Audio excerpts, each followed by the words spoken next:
Welcome to the Motogp Xtra podcast. So we have made it to the halfway point of the Motogp Championship. We've made it to round 9 at the Sachsenring, one of the tracks every year that throws up a bit of a different race because of the nature of the track. Rhys, we've made it to the halfway point of the season. What have you made so far of the season? To me, personally, it's felt a lot longer than half a season with everything's going on, all the drama, all the transfer news, and all just the craziness that is the MotoGP paddock. Yeah, I kind of agree to a certain extent, right? Because, yeah, it's been really chaotic and it feels like there's been so many races. But also, like, I can't believe that it's already this far into the year, if that makes any sense. It just, like, at the same time, like, it's been such a chaotic first half of the season, but also it's just like, wow, we're halfway through the year already. Like, it seems like, just 5 minutes ago that we were talking about starting up the podcast for this season, getting it ready and stuff, and we're already here halfway through. So, yeah, time goes pretty quick, and yeah, like you say, it has been absolutely crazy. I mean, yet again, after a couple of dull races, we kind of returned to form a little bit more. I mean, again, maybe there were parts of the race that weren't the best, but certainly a bit more like Catalonia up there in terms of the drama. Whereas the last two rounds have been fairly pedestrian, not a lot particularly happening. I suppose the sprint race at Mugello, obviously there was the crash from Martin, but really other than that, there hasn't really been much drama going on inside of the championship last couple of rounds. But yeah, it's been an absolutely ridiculous season so far, and I hope it continues in the same form because those are the best kind of seasons because it's also ridiculous, but not in a ridiculously chaotic sense, which I'm not always a massive fan of. Like, it is just people making mistakes rather than just complete random nonsense happening all the time. Yeah, I do agree. On one hand, it feels like that it's just we're still watching Marquez on a Ducati for the first few times, but said now then we've managed to make it to Sachsenring, and it's been an experience this season so far. So much has changed. The whole GP class this year feels just made a bit of a shift. But anyway, let's jump into the German weekend. So we started off with the Moto3 race as always. 16 penalties for the race on Sunday. Some people had their 5th offences. Now I'm going to throw it to you in a second. You can talk about it, but I have some probably strong opinions on this, especially when people are getting their 5th offence in 9 rounds for the same penalty. So again, I'm going to throw it to you. 16 penalties. Surely that's a record, Rhys, for Moto3? I'd say so, but it's probably not, is it? That's the problem. Like this has probably happened previously. This is not like and you say 5th offence as well. Like, how are we still getting the same penalty for fifth offence? Because as far as what I understand is, I think your first offence is like a single long lap or something like that. Then I think basically every offence after that seems to just be a double. But like, why? Why does it never get any worse? I just don't understand. Clearly it's not working. The penalty isn't massive. I mean, I also kind of feel like a lot of those people, like we saw that there actually were a few people who got pit lane starts, so I guess maybe they had ramped it up slightly. But again, it's taken 5 times to actually get a pit lane start, and the guys that were having the pit lane start are not like I don't understand why they're waiting for a turn in the first place, because that just completely ruins their race. So if you actually had if you had the speed to come through, maybe it was worth the risk of maybe getting a penalty. But if you don't, I don't understand. But it just seems to me like the problem's getting worse. It's not getting better. And I think as well, like it's happening more in the MotoGP class as well. And what kind of example is that setting, really? Like they're not getting penalties. They get penalties when they actually balk people. So like if someone hits them or has to swerve around them, but not actually for dawdling itself. So the Moto3 rider is going to watch that and say, well, I've just seen Marc Marquez do that, or I've just seen Bagnaia do that, or Martin do that, or, who else? Everybody's doing it at some point. Probably like about the only guy that's not doing it is Acosta, to be honest. But I mean, he probably has done it at some point, but I just couldn't really recall anything to mind. So it's kind of a problem across all the classes. I feel like it's not as bad in Moto2, actually, in fairness. That seems to be a bit less of an issue there. Maybe it's just a bit of a nature of that class. But yeah, 16 penalties is ridiculous. I mean, amount of double long laps are popping up. I mean, after the first lap on the graphics on the left-hand side, more than half of the people that are on that screen, because it only shows like 21 riders, had penalties. It was like, it's ridiculous. It was...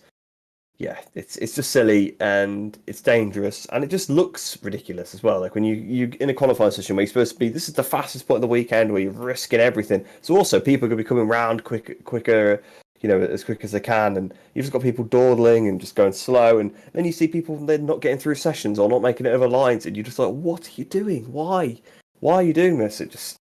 The penalties need to be harsher. Basically, they just need to start giving out race bans to people, and they'll soon stop doing it. I mean, I agree that, okay, you dawdle once. I don't think you should get a race ban straight away because it could be a genuine mistake or it could be the first time you're trying it. Because also, there's probably some riders that don't like doing it, but everybody else is doing it and they had enough of everybody else doing it because they perhaps are coming off worse from it, people getting in their way or whatever. So they're doing it and just drags more people into it. But yeah, I feel like if you're on fifth offence, I feel like first offence, long lap penalty, second offence, double long lap, third offence, pit lane start, then fourth offence, maybe just have to sit out of qualifying or something.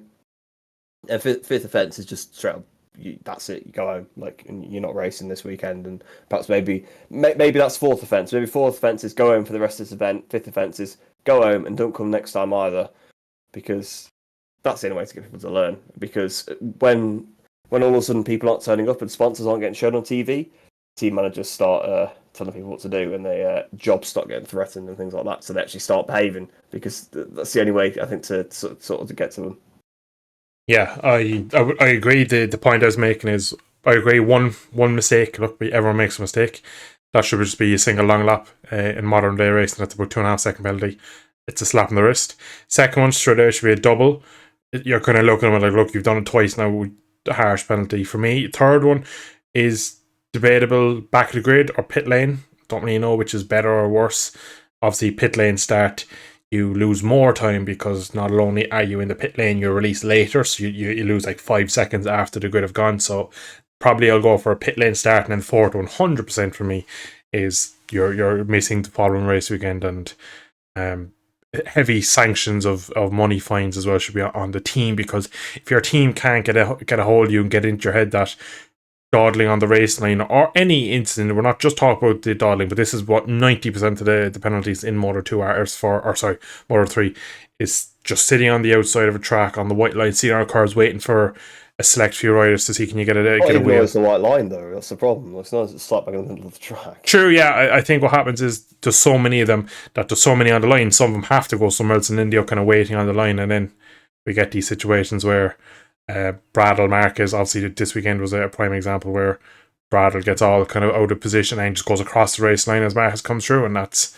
like, if that was Moto 3, we'd be absolutely going ballistic at said rider. But I think because it was Bradle, it seems to be not as newsworthy. I'm not sure why, because it's maybe people think he's a test rider and he's not, but he's a world champion in his own right, so he should kind of know at this point in his going career that a live racetrack has to be treated with respect every time. But I just want to start again. That was probably more of a mistake rather than him dawdling. I think mistake too, but like bit of brain fade as well. More of the first. Yeah, it's like the Morbidelli thing, like, you know, that you kept doing. Yeah, where it just just kept kind of being lapse in conversation. It does happen, of course. Like they're top level sports people at the limit. He apologized after it was one of those things, but exactly, still, yeah. But the issue is that, like, in Moto 3 especially, week in, week out, same people are doing it over and over again. And like, again, you made the point of, if they're not turning up for races, it's sponsors aren't on the bike, they're not at the track, then there'll be some big questions, because team managers will be getting phone calls, money will be being pulled from underneath them, so teams will be under pressure then. So then they'll have to step in and force the rider and penalise the rider themselves. For me, it should be handled internally a lot sooner. The likes of Adrian Fernandez keeps getting similar style the penalty, Watley as well. There's a couple of riders, I'm not going to name them all because they'll be here all evening, but there's just the consistent group of people that keep get the entry list out literally, alphabetically top to bottom. But there's just so many of them constantly making a mistake, and I think to get fifth, a penalty 5 times in 9 races is just outrageous. Like, it has to be race bans at this point. And pit lane start, right, you've ruined your race, like, but that will only nearly entice them next week. Because my race is ruined because I didn't qualify well. I'll have to get a tow next week. It'll only kind of entice them more. But I suppose we'll probably move on out to the race. We've talked enough about stewards already. We even haven't turned a wheel in the race. Now, start off the race, of course, in Sachsenring. It is a very dominant left-handed track. Tyres, all 3 classes were an issue. And a surprise rider at the start who made the break was Colin Fire until he crashed at the top of the waterfall. Rhys, I didn't expect this. I didn't think it was as much of an issue going through the Wolf Waldman curve at the top of the waterfall in the Moto 3 class. Thought the lighter bikes wouldn't be affected. Now, the wind did pick up on Sunday as well as lots of rain Saturday evening, so it's kind of a perfect storm for that crash, because it did happen also to Rueda later on in, was it Rueda? No, Jacob Raider Wilson. was at turn 1, Yeah, wasn't Wilson. it? Jacob Wilson had the same crash in the middle of the race. So, what did you make of just how the Convoy crash? Because it was earlier in the race, he was leading, he was putting his head down. A lot of people were taking penalties, and it was kind of an aggregate race at the time because you never really know who was in what position and what was really going on. So, when I saw him crash, I was shocked, but I'd be interested to hear what you think. Yeah, I was surprised seeing crash too because it was quite late as well, wasn't it? Through the corner, like he got past where you consider the danger point. Usually, danger point sort of like first sort of touch on the right hand side, but he'd gone a bit further down the hill, and then the front sort of went because it was actually quite a graceful crash for that corner. He kind of just skated across the gravel and obviously got back on, didn't he? I mean, how often do you pick a bike up out of the gravel at the Ralph Waldman curve and actually be able to get back on? It's very rare. So yeah, it was a bit of a different kind of crash than you see there. I mean, obviously same kind of result because it's the front end going, but felt like it was perhaps a little bit later than we've seen. I mean, it wasn't such a vicious like high side because I feel like a lot of the time as well they try and catch it and that's the problem. We saw that with Marquez, Bastianini. I remember seeing. I think there's like a clip. Is it like Schrotter one year was going down there and managed to save it on when he was back on the Dynamo bike. Yeah, like that goes on the whole waterfall. He doesn't save it till he's nearly at Saxon Curve. Obviously, as well, Cheka in like 06. Oh yeah, it's that famous clip on the bike, doesn't he? Yeah, and then it like lands and it goes again. He high sides in the middle of the. That was another horrible crash. Bit like Vignales. It's the one, actually. Very similar. Yeah, but obviously that wasn't waterfall. But yeah, it was a surprise because to be honest, I didn't even think it was via the crash side. I think I thought it was whoever was second at the time. I can't remember. I thought it was their bike, but then yeah, I saw obviously tumbling through the gravel was Convair when it actually panned to him. So yeah, it was a surprise to see. For me, it wasn't a surprise that he had the pace to try to get to the front because I think he was on pole here last year, wasn't he? So clearly it's a track he's got affinity for because this was the first time we kind of ever noticed him last year. Obviously, didn't quite. I think he crashed in that race actually, if I'm not mistaken. But yeah, it was strange to see because he's not typically one to make a mistake, and that's now 2 weekends in a row where there's been a bit of a mistake that's cost him. I mean, to be fair, right, he lost the win at Assen, he only lost 5 points for that. It's not too bad, and this one obviously again is a bit happened to everybody, but we are maybe now that he's a bit more week in week out, and he, he's not now, but he was obviously the closest rival to Alonso. Maybe he's feeling the pressure a little bit, trying to pull away, and knows he needs to break and get a gap 2 down Alonso and have the ball in his court because that seems to be the way to do it. Because he tried a similar thing at Mugello as well. Seems to be his strategy, but unfortunately this time it seemed to bite him a little bit, which is a shame. But fortunately, like I said, it was a fairly graceful crash. He was back on the bike, and that's always the important thing that he was okay. Yeah, he actually managed to recover to about 16th, I think, on the last lap he's battling. Yeah, shame he didn't quite get a point. Yeah, it would have been a fabulous turn on because that's such a fast crash on any bike in any class. So yeah, it was an interesting one for me that he crashed because I felt he's, especially off the bike, his interviews, he's absolutely Terminator. There's no motion. It just seems he's very focused and he's kind of well drilled. So a few mistakes creeping in. It's interesting. I didn't think it was a starter rider that would make mistakes. Obviously, of course, they're all human, but I just got the impression from Vire that he was just absolutely.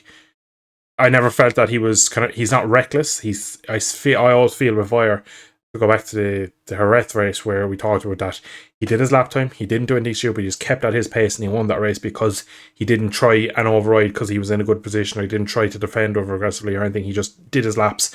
He just was able to win that race, and I felt he's been very good at doing that, where he just kind of gets to maybe his limit and then just takes an edge off it and he can ride it 99%.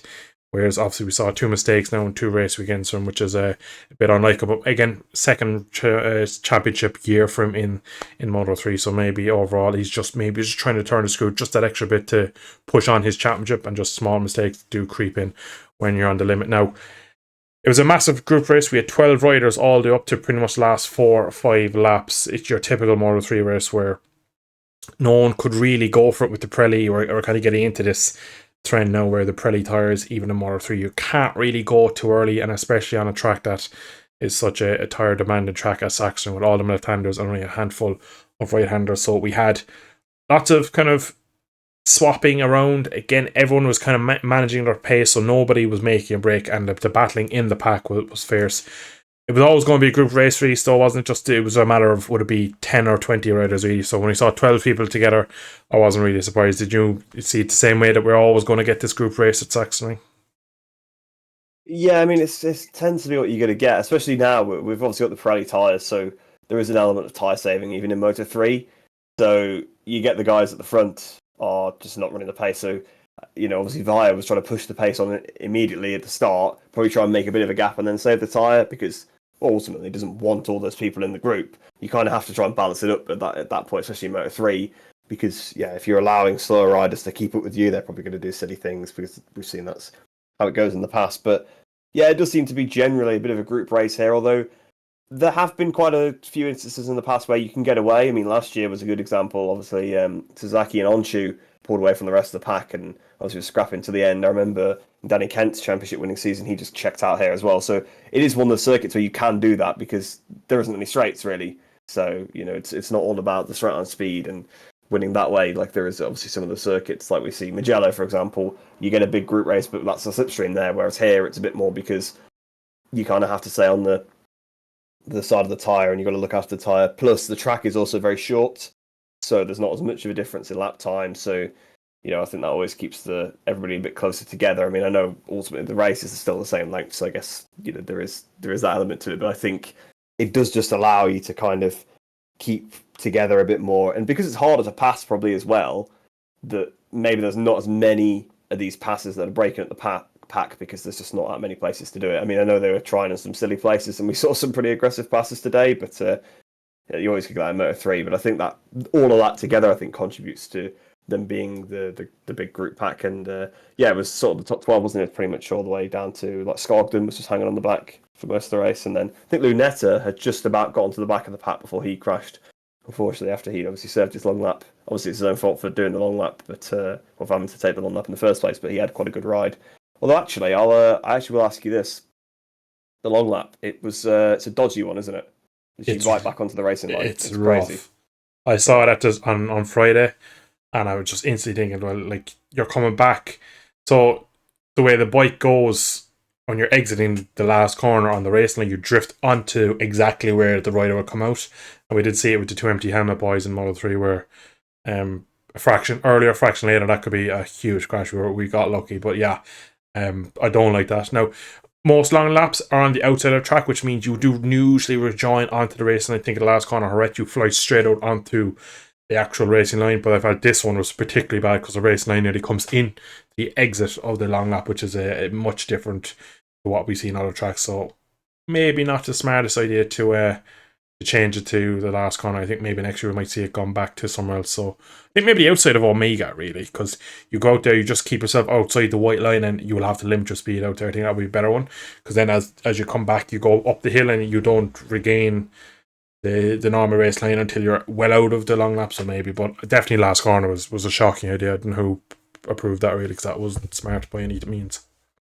So when we get down to the last 4 or 5 laps, the particularly last 3 laps is when it all started to kick off. People were kind of going and showing what they had, and we had a real weird crash for Rueda. Obviously he had been in the top group there and into turn 1, rear locks, bike goes sideways, very, very quickly he gets on the crutch and gets the bike kind of freewheeling into the gravel, has to sit it down. Rhys, what did you make of that? It's really rare that we see these bikes seize up, and very good reactions for Rueda, but it was a strange crash all in all. Yeah, it was weird because I just thought initially he sort of locked the brakes as he got a bit too much lean angle on as he was trying to brake. I thought he just made a mistake, like a bit too much rear, and it kind of come round him and the front had kind of gone. But on looking back on the replay, it looked like the bike had just locked up. So whether I don't know how you'd really lock it up, because even if you hit a neutral, it wouldn't lock up. You'd just run on. So yeah, it looked like probably a bit of a seize, gearbox seize, engine seize. I don't really know. Something we used to see a lot in the 125 class. It was a pretty regular occurrence there. I don't know, the technical reasons why a 2-stroke is more susceptible to seizing, but it seems to be the case. So you rarely see it these days, ever since we obviously swapped to the Moto 3 class and obviously the Moto 2 class and from 250s as well, and obviously GP, we swapped from the 500s all that time ago. So it's pretty rare these days to see anything like that. You'll see the odd failure, and it could have been a case that maybe something just got jammed, but it did seem like once you put the clutch in, the wheel started turning again. So yeah, probably some sort of gearbox clutch, some sort of problem like that, or the engine itself. But there's not a lot of runoff at the circuit, and once you've gone that wide, there's no way he was getting it stopped, unfortunately, and he obviously went straight into the air fence. Obviously, has to try and bail out, which was yeah, nasty little crash, and unfortunate because he was looking really good actually all race, and he was sort of starting to make inroads, wasn't he, onto the leader? So he's certainly setting himself up for a potential victory here.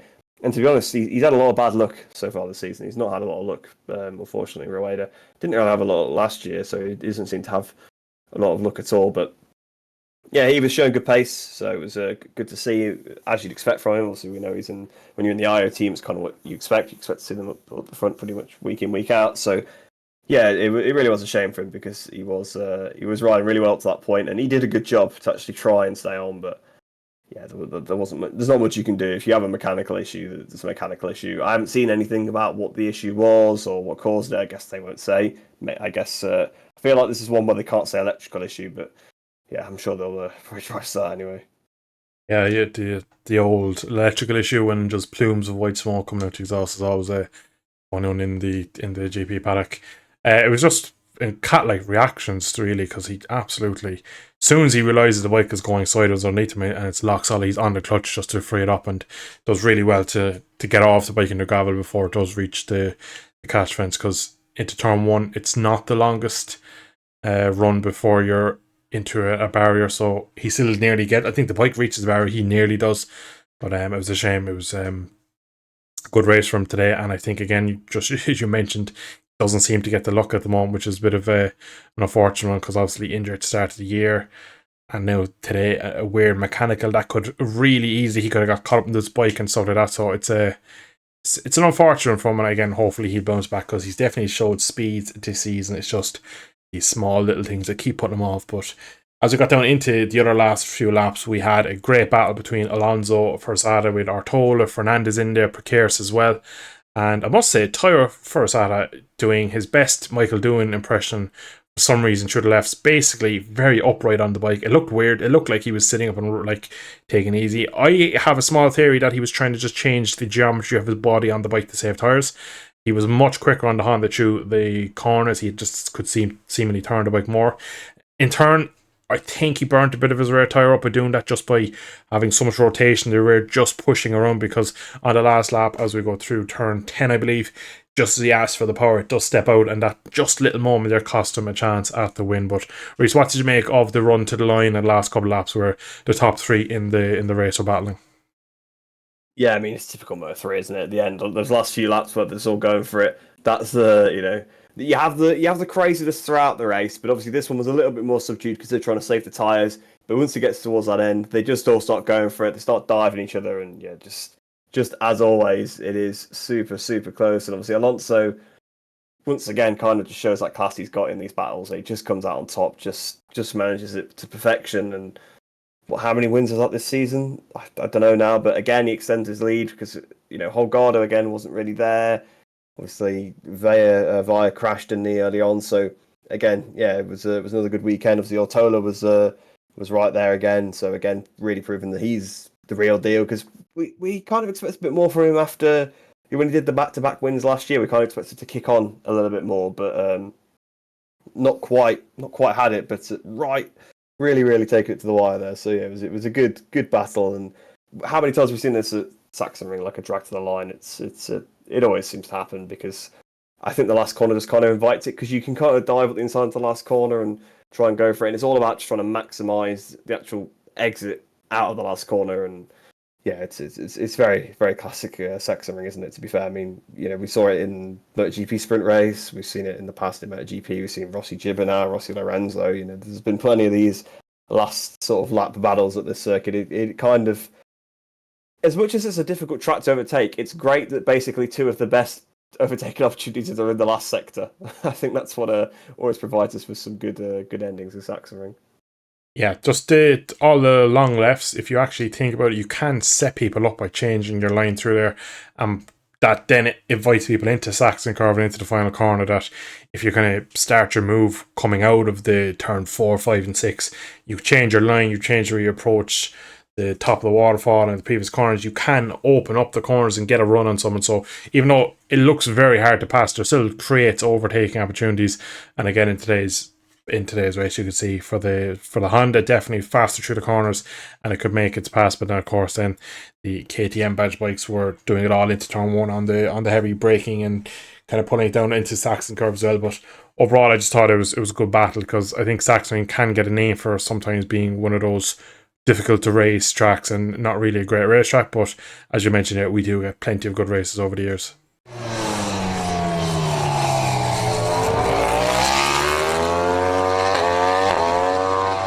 Now then, Moto 2, of course, all year long we keep mentioning the Pirelli tyres, and of course in Saxon, all them left-handers, it was going to be another tyre battle. Rhys, we had many riders before the race that you go good on tyres, your Dixons, your Iagoras, you'd have riders like Alonso Lopez that you would think are terrible on all type of tyres. So coming into the race, who are your pre-race favourites? Well, if you were listening to your live stream the other night, you'll know that I actually tipped Jake Dixon for the win, so I was pretty close with that one.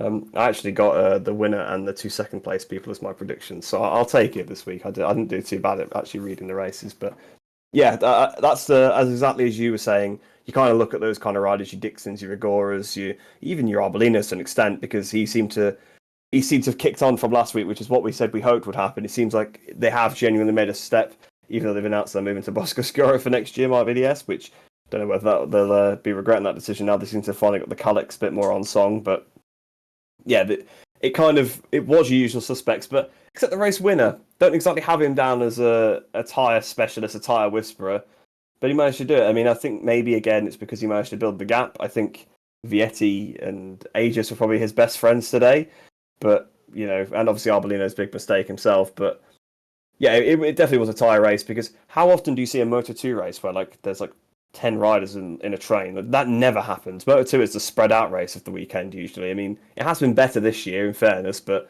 it generally is like, oh, a guy, like a second, another guy, a second, another guy.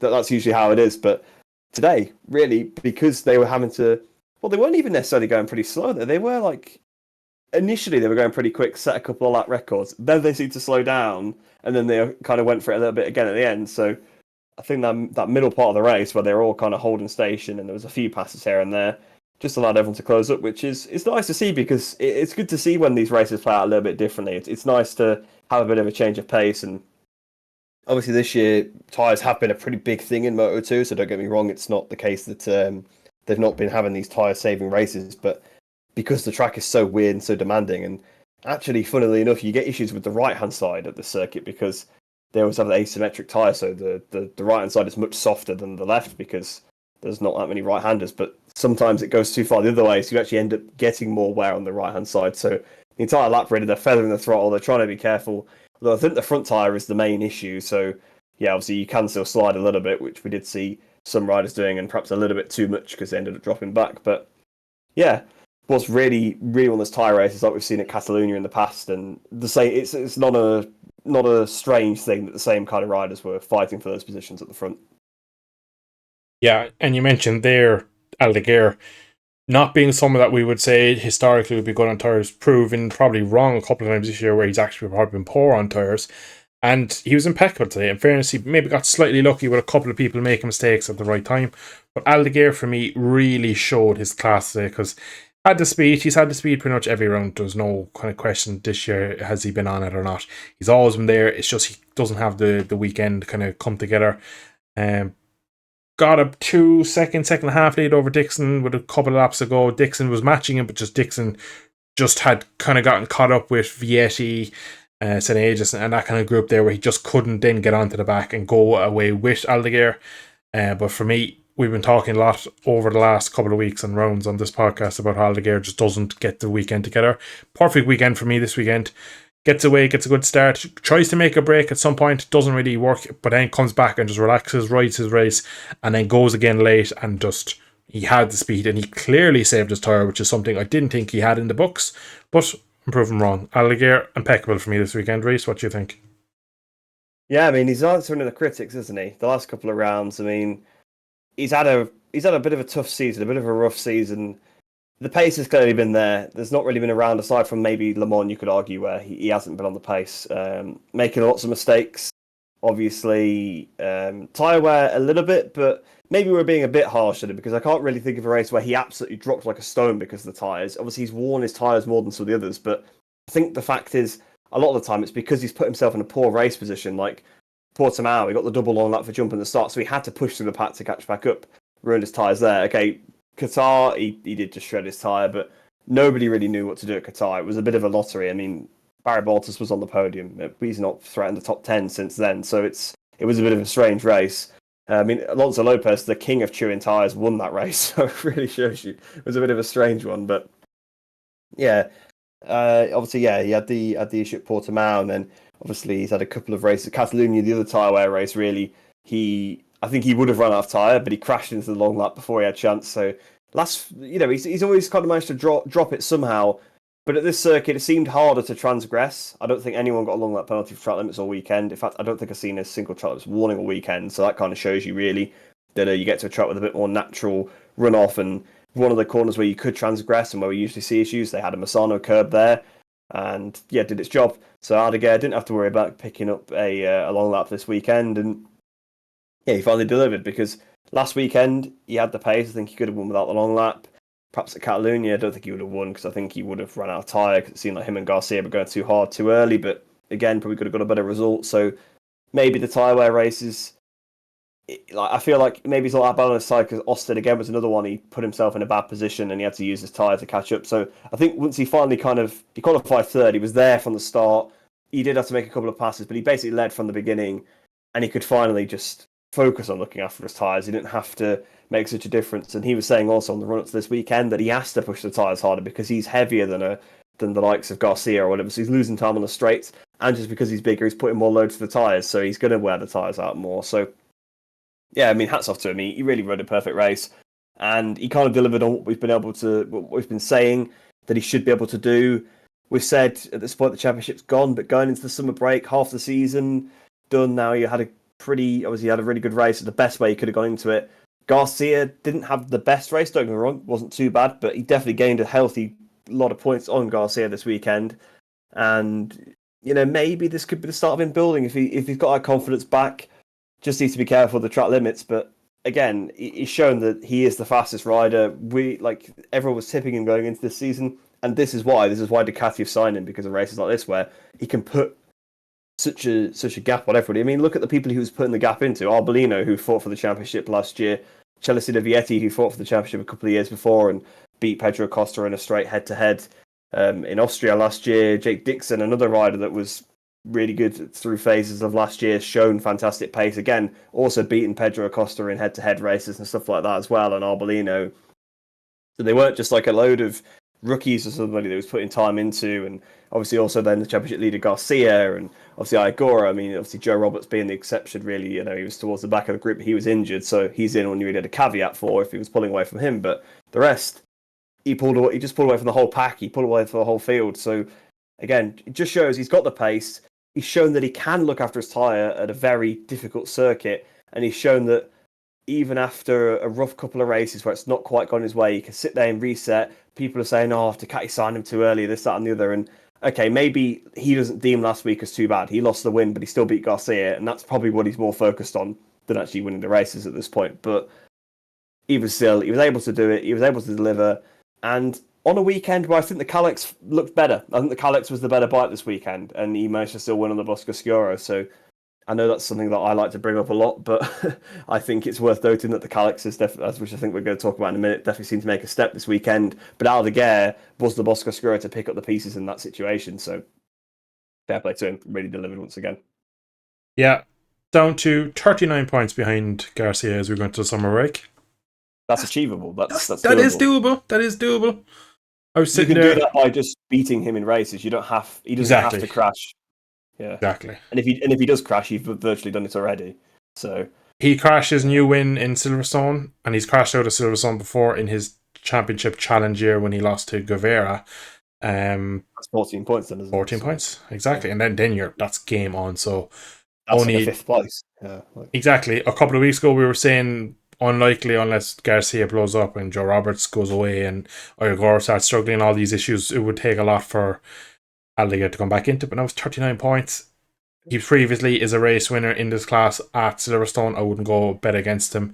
Very fast. Exactly. So, yeah, everything is going the right way. He beat Garcia last time out. Obviously, he didn't beat Igor, but you're no matter where you are in the championship, you're always focusing on the guy that's at the top of the mountain. You want to kind of get his scalp, and you want to get after him and you take points off him, because by doing that you kind of will pull your way forward. So he's pulling himself in as an outsider again.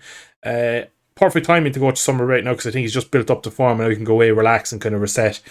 Think of the mistakes he's made this year and stuff, and come back and maybe just be a bit more consistent. Because I think as well the whole switch to the Pirellis and stuff like that it's a big change for everyone. So I'd imagine everyone's still getting their head around it. I think he's finally starting to figure it out. Of course, he's had the pace since day one, but just because you're fast over 1 lap or 10 laps does not mean you can do it over a full World Championship season. Now, you did mention there that Calix has been better. Also, more importantly for me, WP this weekend much closer now. Track dependent more than likely, because they've been pretty oblivious everywhere else this season, but it still shows every race, more data, more numbers, more crunching. They are getting closer, Rhys, aren't they, with WP? Yeah, definitely. I mean, if there was going to be a track where they're going to perform, it was probably going to be this one. I would say this is like the closest circuit, is it, to the... Or maybe Austria, I guess, other than that, really. So we'll see when they get there. But it would be the kind of track you'd expect them... that they probably have more testing mileage at, and they've probably done development work at before, when they used to run the WP and the KTM chassis back in the day. So there's probably a bit more data for this kind of circuit. But yeah, I mean... WP have been struggling, really. You had the odd performance, like Vietti had a decent result, Dixon's had a couple of good results on it, but generally it's been struggling. But we actually had 3 riders on the WP suspension at the front for basically the entire race and the entire weekend. Vietti on pole position, Dixon, who started second, and it was Aegis about 5th on the grid, something like that, which, shout out to Cedar Aegis, because he's really making some steps in the last few rounds, which is really good to see, because when he's done these stand-ins the last few seasons, it's been clear that there's been talent there, and it's good that he's building on it now, and it's not like it's taken him a while. It's only been a few rounds, so it's good to see that he's getting this good already, especially when that team really was struggling last year, and with Darren Binder still is a little bit. But yeah, the WP definitely seemed to make a step. I mean, like I was saying, I think Calix as a whole had made a step this weekend, because really the only Calix doing anything was Joe Roberts, and then to be fair, Dixon was there the odd weekend. Like, I think Austin, for example, he could, if he hadn't crashed, he would have probably finished not too bad. He was obviously finished 4th place in Assen behind the 3 Bosco Scuros. He got a podium at Catalonia. So it's not like the Calix have been miles off, and obviously the Calix has already won a race this season at Mugello, but I think that was more of a Joe Roberts special than anything. Although, again, I think they did seem closer there. But yeah, WP certainly making a step that they've been building, because again, obviously a good result in Assen as well for Jake on the WP there, and like I said, there has been a couple of okay results for Vietti so far, and yeah, I think maybe they're finally starting to turn a corner now. I mean, that's the thing, isn't it? They've got almost half a season's worth of data now, so you are going to start making some steps where you've gone from nothing to all this. And I know they have historic data from the KTM days, I imagine, but it's not going to be very applicable at this point. Tyres are different, the chassis are different. There's too many. The engines even are going to be different since then. I think. Did they scrap the KTM with? No, they did a 18. I think was the last year for. Yeah, 18. 18, and then 19 was the Triumph. Yeah. So maybe then I'm not too sure, but anyway, it's kind of a little bit irrelevant. But yeah, so WP definitely making a step. I think, like I said, Calix overall definitely making a step. Again, it's just data, isn't it? Now they've got more data. The Bosco Scuro still seems like perhaps the bike to beat, but I think this weekend the Calix maybe had a slight edge just because there was more of them up there. Although there were still 2 Bosco Scuros on the podium, so maybe not. Maybe the Bosco Scuro was still slightly better, but the Calix was just closer. I mean, that's what we want to see. We want to see 2 different chassis equally matched at these circuits, because you don't want to just see one winning all the time. Because obviously we've had years and years of Calix domination, and it's been refreshing to see Bosco Scuro, but you also don't want to just start seeing Bosco Scuro winning, because that would just mean over the next few years it'll just reverse. We've now seen Mark VDS swap. If they just kept winning every race, everyone would just slowly switch to Bosco Scuro, and you'd have the same the other way around. Although I don't think they have the manufacturing capability to do what Calix have done in terms of basically supplying the whole grid. Even still, you don't want to see one dominant. I'd like to see some more Bosco Scuros on the grid, a bit more of a battle. Maybe it'd be nice to see the Ford bikes that they're a bit more, but that they're just a way off. That's a story for a different day, isn't it? But yeah, certainly seems like a bit more bike parity this weekend, and yeah, it showed, didn't it? Calix on pole, Calix on the podium, Calix in the battle all the way through.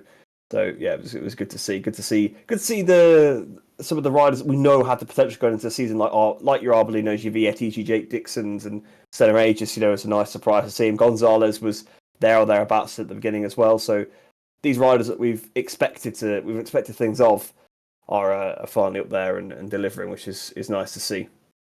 Yeah, you kind of nicely moved on to my next point, which was the podium battle and the riders that aren't there week in, week out, even though we know they should be. The Dixons, the Viettis, your other riders, just in that kind of vein of, like, I look at Arbolino and think, man, if he signed that Ducati contract, how his career could have went differently, because he's had such an awful time since in that class, and I'm so glad that he's getting back there. But I was just, again, as you're kind of just making your point, I was just thinking maybe next year when Aldeguer does move on, Oyagora, you'd imagine, will become, if he doesn't jump to Honda at some late point this year, which I don't see happening regardless of what he does in the Moto2 Championship.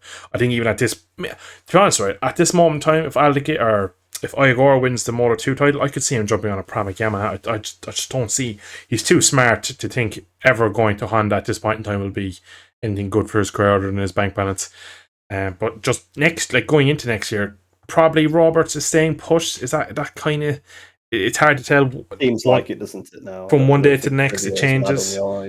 Yeah, I think the idea of an American rider, an American team is there, but I think actually the on-site team running it, Brivio and Co, are not against Roberts and such, but they just think there's better options. So I think the team needs to come on more before they start trying to take on such a prospect as him. Yeah, I agree. Yeah, because I think they're probably looking at getting somebody that's already on the GP grid rather than a rookie. So it's not like, oh, they don't want Roberts specifically. It's probably more like they don't really want a Moto2 rider.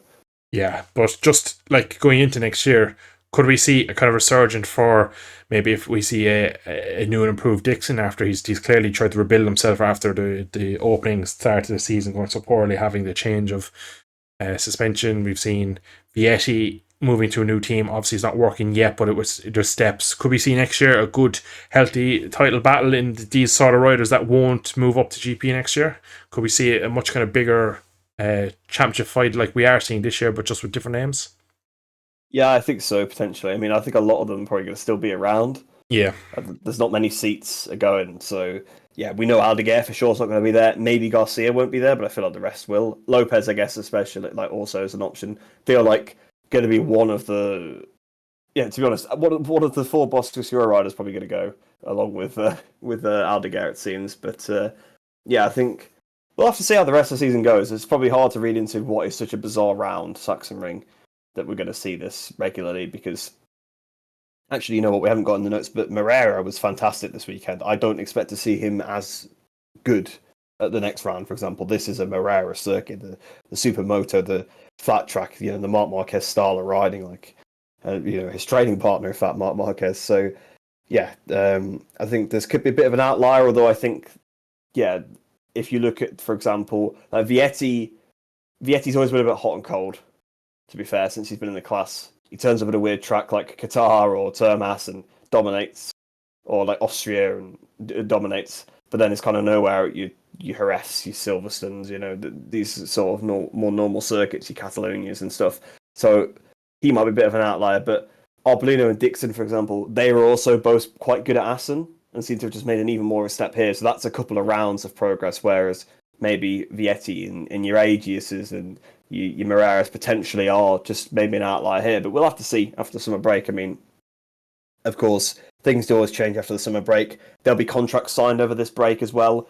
That makes a massive difference, the mental side of it. I mean, when you have got some riders that are fighting for their future and stuff, it's going to make a difference, and a good result here probably will make the difference. Maybe get the dotted line on the contract. For Vietti, obviously IO's not worked out, the WP's not worked. Maybe you don't know what's going on behind the scenes there. If it's not quite been what you expected, perhaps you're looking for an out, but finally you get a pole position, you're battling for a podium. Yeah, you just missed out a little bit, but you were within a couple hundredths of a second of being on the podium. Perhaps now you turn around and say, okay, you know what, this is going somewhere. Let's sign for next year and see what we can build on potentially. I mean, obviously that's just a complete guess, but there are going to be riders in teams like that are going to be perhaps getting a result and thinking, oh, you know what, maybe we can make this work or whatever. So, yeah, it will be interesting to see if next year it is these kind of guys. I mean, you'd expect so. You'd expect that the top guys from this year will still probably be the top guys next year. Perhaps with a few others mixed in as well. Some from Moto 3. I mean, you'd expect David Alonso, for example, is going to be up in Moto 2. I feel like, well, I mean, we don't know. Guevara, it's really not worked out for him, and he was pretty crushingly dominant in Moto 3, so could be very much the same. But I feel like Alonso definitely has more of that Acosta kind of vibe into his riding style that he definitely like he should be there. Whereas Guevara was obviously a slow burner in Moto 3, maybe a bit more of a not a slow burner because he won it in the second season, but compared to your Alonso's and your Costas, he wasn't quite on it straight from, maybe not as adaptable, clearly so in Moto 2. So yeah, he might be in the mix as well, and some other riders. I mean, I think perhaps maybe someone like Masia might make a bit of a step for next season. So you never know, because Garcia was kind of a midfielder with a good few results last year. Like, to be fair, I don't know if he did quite get on the podium, but he battled for the podium on a couple of races, got a top 5 or 2. You know, was quite impressive, more impressive than I think people expected. But he's gone from that scoring the odd top 5 to fight for the championship. So you don't know. There could be some of these riders that kind of pop up out of nowhere. Moto 2 is a weird class. Like things do change, and just a team change as well makes a big difference. I mean, we've seen sometimes people even going to these top teams like Mark BDS, like Pons in the past. Obviously, it's not existing anymore, but these teams and the results don't really work. But they go to what would perhaps be called a lesser team and start performing really well. So yeah, I mean, Moto 2 is probably the strangest class. So I wouldn't bank on any of these guys being the top guys next year or any predictions, because it's just so random. Now, to finish up on Moto 2, of course, we have gotten to the halfway point of the season. We've 39 points separating the top 4 of Ramin, Joe, I, and Sergio. Who's your money on at this point after seeing what you've seen so far? Obviously, a couple of them have moved teams this year, so maybe it was a bit of a grace period. New tyres, new suspension for a lot of things. Out of them 4, who's your money on for the championship? It's hard to tell. I mean, I think we're going to say pretty similar things here, to be quite honest. But Agora's clearly now got it. He's understood how to ride this bike, how to qualify it, how to race it better. Because the last few rounds, he's pretty much had Garcia covered. They've been close, but he's ended up beating him. Whereas previously, they've been pretty close all season. Because even at Qatar, they were like 3rd and 4th, running in the race for a lot of it. I think Garcia ended up ended up 3rd, didn't he? I think so. Yeah, they've been running close the entire season, but in the first few rounds, Garcia was just coming out on top ahead of Agora, whereas I think now it's kind of turned and Agora's just coming out on top. I don't know what the gap is between them, but it's pretty small, isn't it? There's not a lot. 7 points. 7 points. So yeah, that's a first to a third kind of thing. So could easily swap. So to be honest, I think Agora's in the hot seat for it, but if Aldeguer can keep delivering these kind of performances that we know he's capable of, it's not like this is a flash in the pan. It's not like a Lorenzo Baldassarri. Sorry, Lorenzo, we always bring you up when we're talking about this, but you know, you like, wow, he was really dominant that first couple of races, or even the Vietti of the couple of years ago where he performed at the start of the season, then was nowhere, or Nagashima. You know, you have these riders where they just do some phenomenal race and they pull away, and it's like, wow, this guy's really good. Whereas we know Aldeguer can pull that out every weekend if he needs to. We've seen him do it. So I think really. I think the two guys are actually going to be fighting this championship from now on. I think really are going to be Agora and Aldeguer. I mean, I think Garcia is going to still be there or thereabouts, but I feel like they kind of have him covered to an extent now. And I think there'll be some rounds where he probably still beats them. But I think generally from race to race, you've seen the pattern is emerging that those two seem to have stepped above. And Alonso Lopez, for example, I know you didn't list him there, but he's really dropped off compared to what the first 2 rounds he was looking like potentially the biggest threat to Aldeguer.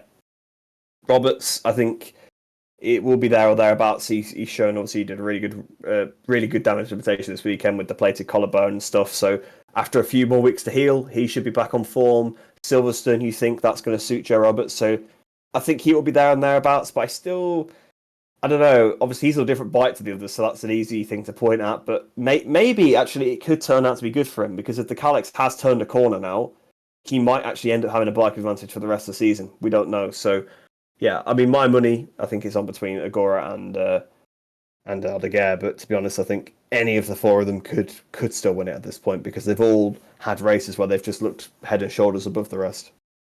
Yeah, for me, Garcia is having the same kind of situation that we saw with Arbolino, where start of the season, when everyone's fighting their feet, he seems to just come to the front, get a good few results, seems unbeatable. he's not obviously after having the kind of implosion that we've seen with other riders in the years gone by, where they can go from winning races to struggle to finishing the points. He looks like he's just missing that 1%. And now that Igor's figured out, it looks like maybe Aldeguer as well has figured out his whole weekends, how to get the weekend kind of complete. Whereas it just looked like Igor just needed to figure out how to be somewhere near the front of the grid, so he didn't have to do it all on Sunday and try and make the difference there. So I think he's up against it. The point you make there about potentially the Calyx becoming the kind of the lead bike again in the championship, that's the only way I see Joe Roberts winning it. I do like Joe. I do hope at some point he gets his opportunity in GP, whether it be with Trackhouse or someone else. I just hope that he gets the opportunity. I think it'd be great to see an American back in the Premier class. Obviously, it's been many years since we've seen an American there, so I think he'll probably struggle. I don't think that the Calyx is going to be the bike that we saw this weekend everywhere. I think it's going to be one-off. Of course, Calyx is German, home race for them, so maybe there's an extra push, maybe there's just overall kind of just works better at this track than other tracks. So yeah, I tend to agree with you as well that it will be Aldeguer. I think Igor is more complete, but I think Aldeguer has more firepower in terms of outright speed, and I think it's going to be a battle all the way to Valencia between them two.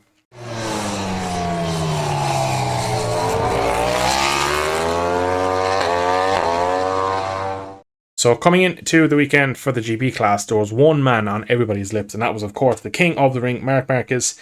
And his Friday did not go like Fridays have gone in the past for him at Sachsenring. 2 crashes, 1 monster crash, and yeah, Rhys, was that the reason Marquez didn't win this weekend, or was there more to it than that?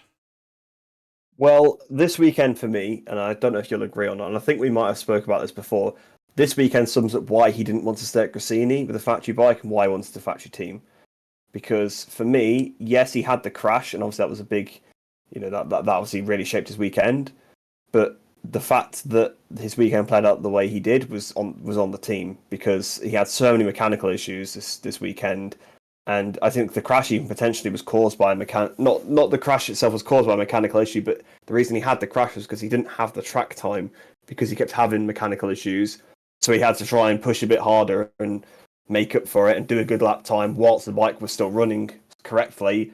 And he obviously made a mistake. It's Marquez's fault that he crashed. But I think this weekend for me summed it up, because practice 1, some sort of mechanical problem straight away. So we were straight away onto the second bike, which, okay, we know doesn't bother Mark much compared to other riders. But again, not an ideal way to start a weekend that you've targeted a win for. I don't know if there was another one in practice 2 or whatever. And his outlap in practice 1 and practice 2, he had to come back in twice.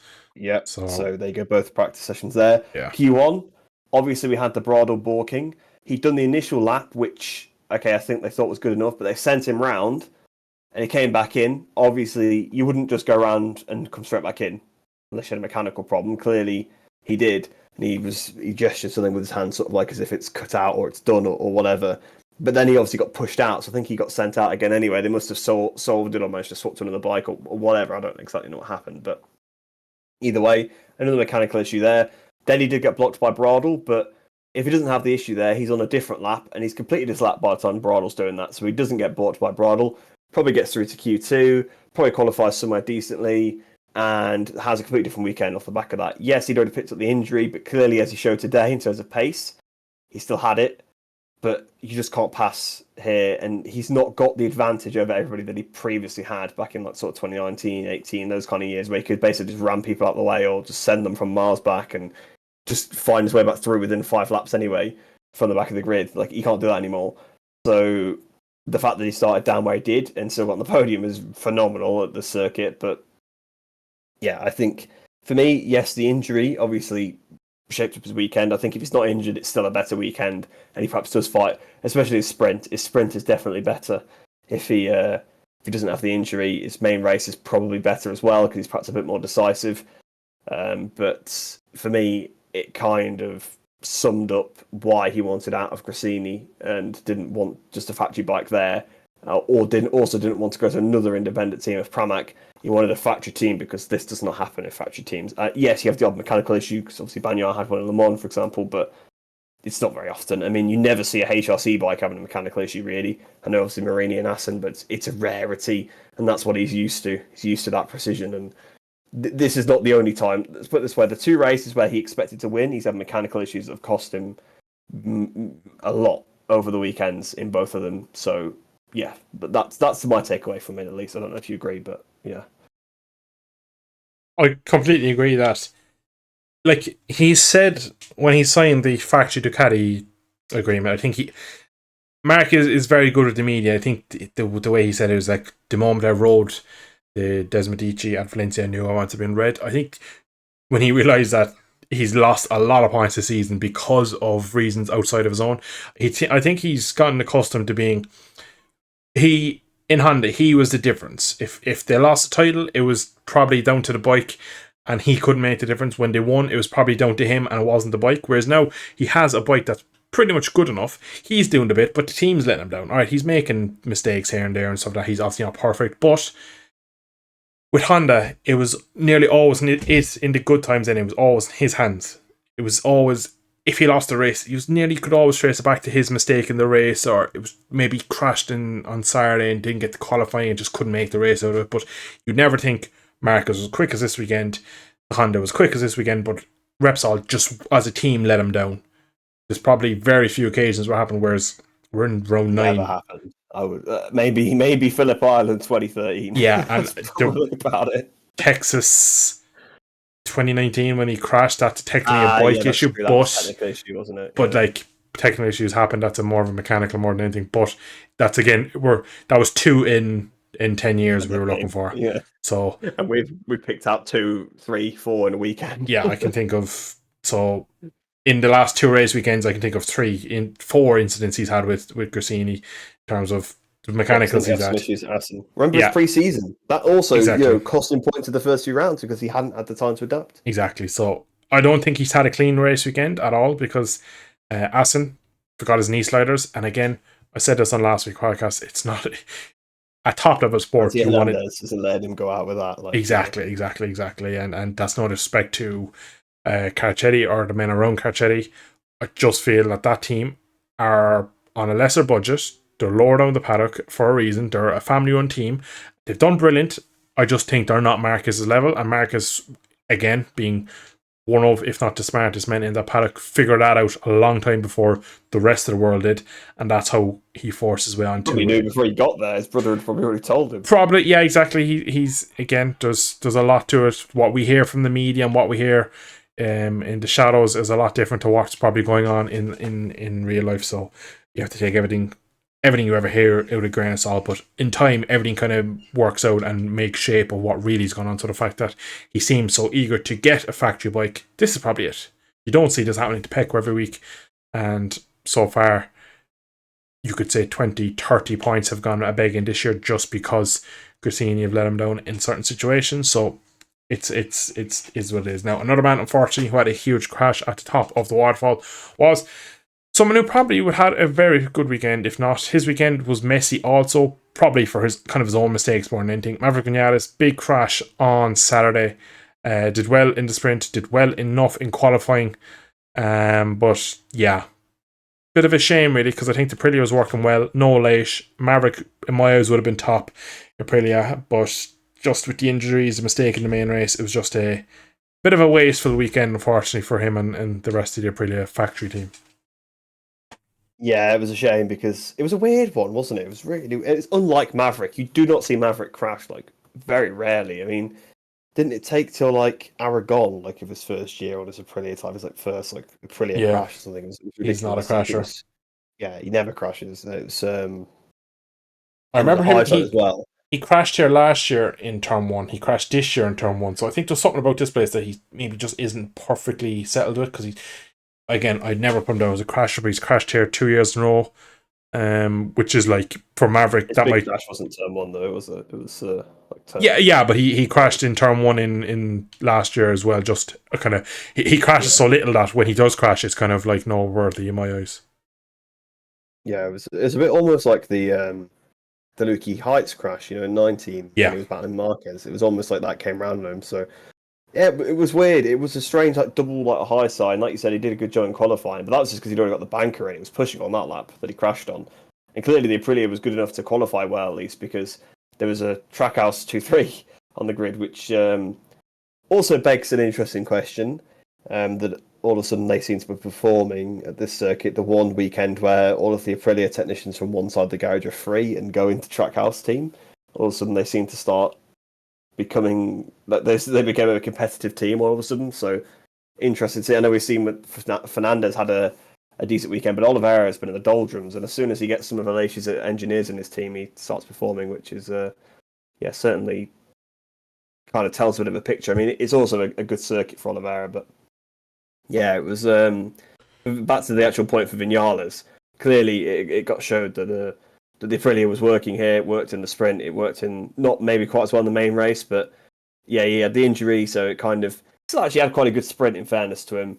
But I think starting that little bit further back just was enough because it was hard enough to pass on a Ducati. You're not passing on an Aprilia really. Like it's you need. I mean, look at the GP23 versus the 24. The 23 couldn't even get near passing the 24. It needed a mistake for the rider in front, and even the 24 on the 24. It's so hard to pass. If you're at a disadvantage, unless you have a massive advantage in a particular area, which the only advantage there is really corner exit for Ducati or corner entry for Ducati, it's so difficult to pass. I mean, yeah, the Aprilia could turn underneath, but no one runs that wide that you could do that, and no one really wants to make the contact. Same with like the Yamaha further down the pack can't pass because it can't really it can kind of turn under people a little bit, but it's not enough to make the difference, and you've got to be careful and save the tyre. So yeah, I think that's kind of what did Maverick's weekend. Really, the crash didn't quite start up as high as he could have done. Was obviously sore in the sprint and in the main race. I haven't seen actually what happened to him in the main race. Obviously, we saw him running through the gravel, and obviously there was the commentators joked that Marquez was right behind him, but obviously I don't think there was actually any contact. Otherwise, it would have been shown again. I don't know if the rear came around on him again because you would expect that, and that's happened a lot on the Aprilia. It happened last week, like with a couple of corners to go. The rear sort of came round and he ran wide, and I think a similar thing that happened to Aleix when he ran wide there, but he just tried to carry the speed through and lost the front. And again, obviously that was the cause of the crash earlier on in the weekend. Obviously the rear came around and pinged him off. So maybe the Aprilia like just as on the edge of the tyre is a little bit skatey. Maybe it's the electronics are the same for everybody, but the electronic dialing maybe is not quite there on the Aprilia. I don't know, but Aprilia again is another one. What we were saying about the like Grassini being inconsistent. Aprilia is like the factory team Grassini in a way, or the factory team independent. Like they have these weird issues, like you don't see the factory Ducati, the factory Yamaha. Like you were saying, actually, Repsol Honda. For all of Honda's struggles, the bikes are always prepared fantastically well, and there's very rarely issues. I mean, there's mechanical issues with everything because the mechanical part can just fail. But you never see like these weird little errors from like the Honda factory team, even though the bike is terrible. Whereas, like you see with this with the independent teams, you see it with the Aprilia here, and yeah, just very strange overall. But yeah, back to the actual point. Vinales' weekend definitely, obviously, was just completely ruined by the crash. And to be honest, I think he could have qualified a lot better, and it would have been completely different. Yeah, I genuinely think he could have maybe fought for the podium out here because, no disrespect to both the Trackhouse boys, I think at the moment Rod Fernandez is brilliant over one lap. He can extract the pace out of the bike. I think Miguel is a good kind of race man on Sunday, but he just doesn't seem to be able to put a whole weekend together like he has in the past. So he's a bit kind of see, even though this was a good race weekend for him, got a sprint podium, but like it's kind of not nowhere in the main race. That's harsh, but he dropped away from any chance of a podium within like a handful of laps. So straight away there, you think to yourself, what could Aleix done? I'm thinking now as you were making the points there that what could a fit Aleix done at this track? Because again, long corners, high speed stability, that's where the Aprilia sings. And you'd imagine maybe if Maverick doesn't have such a rough weekend and if Aleix was there could have been a couple of them maybe fighting for the podium in actual dry conditions where it would have been nice to see them battling again towards the front, because even though we saw Maverick win earlier in the year, it just seems a little too far at the moment for the Aprilia to really be on level terms with the GP24, especially because it just seems like that bike is years ahead of what it's around at the moment. But For me, it was unfortunate really to see Maverick go down because he's not a crasher in any sense, and to have two crashes in the same weekend as well as one real big egg beater, and that really kind of put his weekend kind of out of shape. So it was unfortunate, but yeah, it was just an unfortunate weekend in a way, and I think it would have looked a lot worse for Pretty this weekend if you didn't see a Trackhouse 2-3 in qualifying, because I think that was like the big story that the two of them are finding some form stuff, but really qualifying is kind of, I don't want to say it. Qualifying is qualifying. You can hold your breath for a lap and kind of be slightly too far up the grid. Doesn't say anything about your race pace. I think that's what we saw today, especially with the two Trackhouse boys. They were out of position because they overperformed on Saturday. Maybe some others underperformed, and that made it look like the whole Aprilia this weekend was just a bit better, where I don't think it was. Now, Jorge Martin coming into this race weekend had no choice but to stop the dry rot by any means possible, and that's something he did do in the sprint, I said, not main race, and did it very good. Did the old Jorge Martin of last year, did exactly what he needed to do on a Saturday. Unfortunately, it came to Sunday. We'll come to that in a minute. But his Saturday race was pretty much perfect. Pecco third as well. It was looking like perfect scenario, perfect Friday and Saturday for Jorge Martin here in Sachsenring. After the sprint, did you think he could win the main race and beat Pecco and Mark if Mark was able to fight back? Yeah, I did actually think that, to be fair. I mean, yeah, again, pole position once again. He just delivers when he needs to, doesn't he, Jorge? I mean, even when he's struggling, he can put a good qualifying lap together. Not that I think he's struggling particularly this weekend, but again, when he delivers, he's not the one top of FP, like free practice all the time or whatever, but he comes and does it in the qualifying. The sprint, obviously, he initially lost the lead. In fact, initially lost second place as well to both to Bagnaia and Oliveira. But he was able to fight back past both of them as he managed to pass Oliveira at turn one. And the amazing pass he pulled on Bagnaia, I still can't believe it. Obviously, he tried initially at turn one, apparently he almost crashed. That's what he said in sort of the cool down room after the sprint, or the cool down a little bit to Bagnaia. But after the pass he pulled like up the hill was crazy. Basically, as it turned out, it was down to a difference in strategy. Martin basically knew that you could push quite hard and you didn't need to worry about the tyre too much in the sprint because you could make it last half race, whereas Bagnaia approached it more with the full race mindset of trying to save the tyre. So there was a bit more of a difference in speed than normally would be, which allowed him to just force his way through. And then once he got to the front, he did the typical Martin thing, just keeping Bagnaia behind. We've seen him do it so many times. We've seen him do it for 99.9% of the main race today as well. Just absorbing that pressure and doing a great job. Didn't put a foot wrong, just like last year, really. Managed to just keep him behind. And yeah, it was typical Martin sprint. Really good job. And like you said, he needed to stop the rot. But at the same time, it was kind of a case of like, well, we just had two, maybe even three Bagnaia specials, really, in terms of tracks. And he managed to just limit the damage there. And we got to a circuit where he goes really well with his extreme style of track that he won out last year. So, and then straight away he's back on the top. So it kind of showed that even with potentially maybe some start upgrades going to Bagnaia, he manages to perform. Obviously, Bagnaia didn't quite qualify as well as he did because he was on the second row. Actually, interesting about Bagnaia's qualifying, obviously there was the yellow flag where he went full speed through there. How he didn't get a penalty for that, no idea, but I guess it's technically in the rules that your lap just gets cancelled, that's it. But he went literally full speed through a sector with marshals on track, which I still can't believe. I mean, fair enough, if that's in the rules, I can see why he did it, but I just feel like for me that would definitely be a penalty. So it was lucky for me to even start fourth, but there you go. He made a fantastic start in the sprint. Got past Martin, but Martin obviously kept it cool and collected. Like I said, managed to fight his way back through. And yeah, Saturday was perfect. Really teed up for Sunday. Looked like he could probably do a similar thing. And obviously we'll come on to that in a little bit. But no, it didn't quite turn out that way for him. Yeah, I had going into Saturday was pretty much perfect for Jorge Martin. He'd done what he needed to do. He'd stopped the consecutive wins.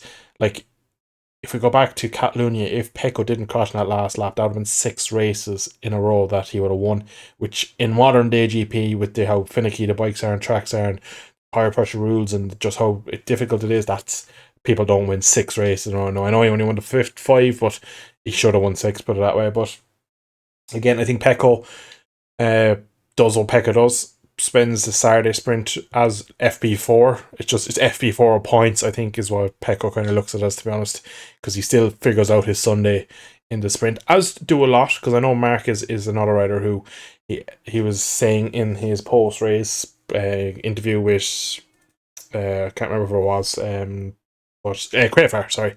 Basically, he used the sprint to finalize his ECU kind of mapping and setting, so the bike was working better on Saturday. Again, probably down to the fact that he had limited track time, which is something we've already covered. So, I'd imagine Pecco probably seems to get more out of the Saturday in terms of knowledge than points.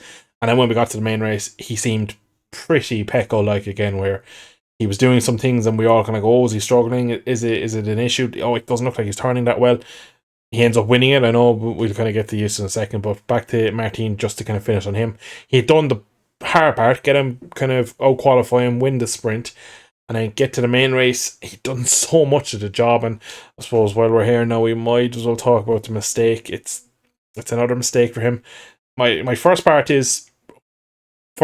it is just kind of break down the whole incident, of what happened, how did it happen, and then who makes more mistakes, Pecco or Martin? Because I'm starting to change my thinking about this. I thought Martin was probably past this, but that's a couple of races now he's crashed out of this year. It's usually been sprints he crashes in, which is kind of the Pecco style of last year, and that's how you usually win a title. But that's a main race he's crashed out of course, last year. With Jerez as well. Did he? Was it the main race in Jerez he crashed? Yeah, because he won the he won the wet patches. Yes. I was. My brain wasn't too sure if that one, because I know that was the sprint. Mugello was a sprint. Yeah, I was fairly sure. That's his issue. One. He crashes in the main races, and Bagnaia crashes in the sprints. So yeah. So just today, what do you make of that result of him crashing? And again, back to the question of, is he more crash prone now than Pecco would be? I mean, I think we've talked about this a few times now. Obviously, they both make more mistakes than you would expect for championship contenders, but I think that's just a nature of how the races are now. I think they're on the limit for 30 laps in these races. I mean, this is literally like a 30-lap race, or is it 28 something like that, Sachsenring? They're on the limit for 40 minutes. It's like 40 minutes of qualifying laps almost when they're out front doing what they're doing, and you're going to make mistakes sometimes. And like we say, we've seen someone who is on course to potentially be a 3-time MotoGP World Champion who crashes pretty regularly out of races, and the guys he's battling with is crashing pretty regularly out of races. Marc Marquez is crashing out of races. He never really crashed out of races when he was winning championships. He crashed in qualifying, he crashed in practice, he crashed his brains out over the weekend, but he generally didn't crash in races. I know he did the odd time, but everybody does. Even Rossi used to crash in the odd time in his championship winning years, and I was going to say Doohan, but I don't think Doohan had massive crashes when he had them, but he didn't have that many of them. But yeah, it's I see what you're saying. I think relatively, you'd say, yeah, he probably does make more mistakes now, but I think it's still pretty even in terms of the mistakes they've made this year. It's just, I think Martin's come at the wrong time. They come in the main race, and yeah, it's a tricky one. It's easily done, and it's the same crash he had in Jerez, like exactly. Same as Mugello as well, where he just as he's about to get off the brake, just whatever way he loads the front tire, it's risky. Goes on him. There's no way he can save it. Yeah, you could argue Indonesia last year, similar crash. Yeah, I'd say so. I think that's fair. Yeah, so it's clearly a bit of a Martin style of crash, but yeah, I don't know which one of them makes more mistakes, to be honest, because obviously he's had 3 this season. He had main race, he had obviously this main race, Sachsenring, and sprint, it's Mugello. Obviously Bagnaia had Portimao main race where he crashed. I know it was a bit different. It's a collision with another rider, but also there is that element to it. There is a difference between a combat mistake, and I agree that I think maybe Martin makes more of the riding mistakes, but Bagnaia is worse in combat, makes more mistakes in combat, and perhaps makes more mistakes kind of pointlessly almost. Like, other than Indonesia last year, like you mentioned, you don't see Martin crashing a huge lead. He crashes when Bagnaia's right behind him, so he almost crashes under the pressure. Whereas Bagnaia is an expert at soaking up the pressure. He could do 28 laps with Marquez on his rear wheel and not flinch, not run wide once. Yet he can be 5 seconds up the road and lose the front or something like that. It's very bizarre. Or like I know this was a couple of years ago, so you kind of have to be a bit more like, well, currently is he making these mistakes? You can't go back a couple of years. But one that always stands out to me is one of the stupidest things was Motogp 22. He was absolutely destroying that Fabio Quartararo championship lead. He had such a bike advantage at that point. Quartararo could barely score top 10s at that point because his bike was so far off. And the one race, Quartararo, because it was a bit weird, Quartararo ended up in front of him. And he was catching him on the last lap. He just sent it on him, basically for like no reason, just lost the front. It's like, there was a straight in 2 corners time, you'd have just blasted him on it. Or you could have just finished behind him. But he went for a desperate pass just out of nowhere and made a mistake. I feel like for me, that's the Bagnaia mistake you get when it's just like a bit of a last minute thinking, a racecraft situation, or like he's just passed someone, he's thinking, right, okay, now I need to like get away, and then he might crash, something like that. But or someone might have just passed him and he'll run wide and crash or something. But he never seems to crash when he's got someone just soaking him up all the pressure. His almost a more like brain fades. That's probably the better way to say it. I feel like Bagnaia's mistakes are more brain fades. Martin's are like stepping over the limits. So yeah, I feel like for this season, it is more of a they're on the limits and Martin makes more mistakes. I think that's probably I got to the point eventually, but I think that's thinking out loud a little bit. I think that's the conclusion I come to there. I like Pecco 2 crashes this year in races were contact with Binder and Marcus, and he came off worse than both of them. Obviously, Marcus crashed as well in Portimao, but he in the incident he came off worse as well because he also went down. So he crashed in Catalunya as well. And so then Catalunya, it was his own mistake. So see, that's the thing. That's a brain fade when you're that far in front. And the Jerez one for me was just unfortunate. The Portimao one was pride, I think, more than anything, because it was like, this guy already is nearly beat me, and he set me from such a way back. I'm gonna sit him up and square him off, and it just didn't work. I think it was a bit silly, but the Binder one, I think, it was kind of 3 bikes into one. Someone was going to come off worse, and unfortunately it was Pecco. Catalunya, of course, we all know that if you take a moment off, last week, I don't know, I talk so much about MotoGP, I don't know if it's to my girlfriend, is it to you, is it the rest of Discord, is it on my YouTube channel, is it on the podcast, I don't know. I think it was on the podcast. I think we were saying that can they back off anymore? Cause exactly. Like is there like that's what Marty said at Mugello also, he tried to back off, and those are literally round apart. It's like, well, maybe this Ducati just, you need to keep it loaded, and obviously it was all with the Costa last week in Assen, he backed off, and that's a bit more of a classic crash, isn't it? Cold tire because you backed off, whereas those guys are a bit more like the front end just kind of was weirdly in response, but yeah. So just again, kind of go back to it. So if you just can't back off, I know today Jorge Martin didn't back off, he was over the limit, and that's why he crashed. But the Pecco ones just seem like that he's been caught out by the nature of the sport, whereas I think Jorge Martin is kind of the pressure cooker environment is what catches him more often than not. And I think that's where Pecco is nearly on par with Marquez in terms of steel and bottle, and probably Joe Quartararo in there as well for good measure. But I think right now, in terms of who's going to crack under the pressure, make a mistake in a high pressure moment, it's definitely Jorge Martin. Whereas I think Pecco and Mark both would be more men you'd fancy for the championship. Is this a sign from Martin of stress because he will be leaving Ducati? He definitely isn't going to get any upgrades. He's definitely going to be on the second foot from Ducati for the rest of the season. Is this just what we're seeing? He's just trying over the limit to get something back off them, and he's ended up kind of blowing a win. I'm not too sure. Again, it's the fact, if you look at the Indonesia cross last year, he barely has any lean. The Mugello one barely has any lean. Jerez one barely any lean. Today, probably maybe a bit later in the corner, but again, by no means is he elbow on the ground. It goes, whatever he's doing in that phase of the corner, at that point of the race, low fuel, worn tyres, temps are through the roof, he's doing something that caused him to crash. So he needs to figure that out if he wants to win this title, because we go to Thailand later in the year and he's winning by 3 seconds, he does it again, that's another big mistake for him. So I think he has to somehow eradicate this from his championship challenge, and just somehow, maybe if he has to take a third position on the day where he looks like he should probably win, that would be the right way to do it, because points win championships, not a race win. So for me, Jorge Martin needs to really settle and kind of come away from weekends with more points than race wins. Moving on to Jorge Martin's second place finisher in the sprint, which was Miguel Oliveira. Now, Miguel has someone who's been missing would be the way of saying it. This season, last year when he moved to Aprilia, it looked like a brilliant fit for him. He looked really fast. Got injured in the opening round. Been taken out 7 or 8 times last year. It was just a really messy year. This year we all thought great, let him go, reset, come back, Aprilia make a step. He is second year on the bike. Didn't work that way. What have you made of his season so far? Because I don't think we've talked much about him, because he has been the invisible man. And his overall race weekend, of course, he was second to Martin in the sprint.